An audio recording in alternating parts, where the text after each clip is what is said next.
Со кои дигитални вештини информатичарот Азир Алиу ќе го спасува најболниот сектор во државата. Поранишниот министер за информатичко општество и официјално е кандидат на вреди за прв човек во здравствениот сектор, по оставката на Таравари. Се чека неговиот предлог да помине и низ останатите филтри. Алиу, ако биде избран, ќе биде 19-тиот министер за здравство во повеќе од 3 децениското постоење на државата. Ќе добива плата од 115.000 денари, а во здравствениот сектор го чека судскиот процес за најголемиот скандал во здравството на онкологија. Апелите на повредените од најголемата трагедија во државата кои бараат соодветен третман.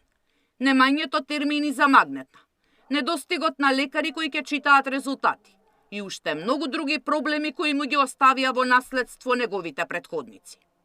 Меѓу 18 министри кои раководеле со здравствениот систем, само Никола Тодоров е правник и идниот, доколку биде избран, кој доаѓа од IT секторот.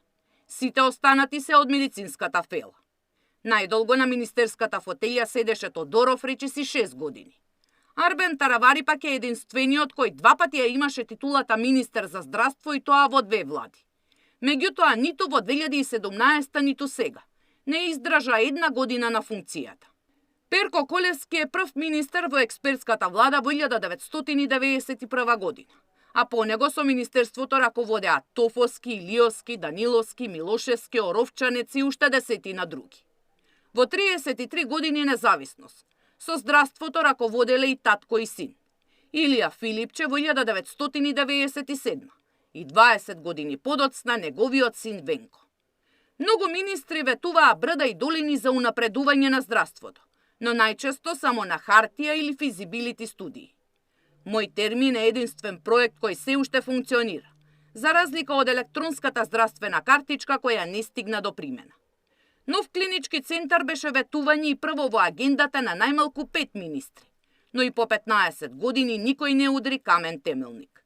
Раздвојување на клинички на посебни установи по 2 директори, беа реформи во едно време на неколку министри. За сега повторно да се бара спојување на клиниките. Многу најавуваа регионализација, но Кочанската трагедија покажа колку децении не се реновирани болниците во внатрешноста и како изгледаат. Многу работа ќе има идниот министер за здравство, а јавноста чека да слушне што ќе му биде прво во агендата. Сања Димитровска, Сител телевизија.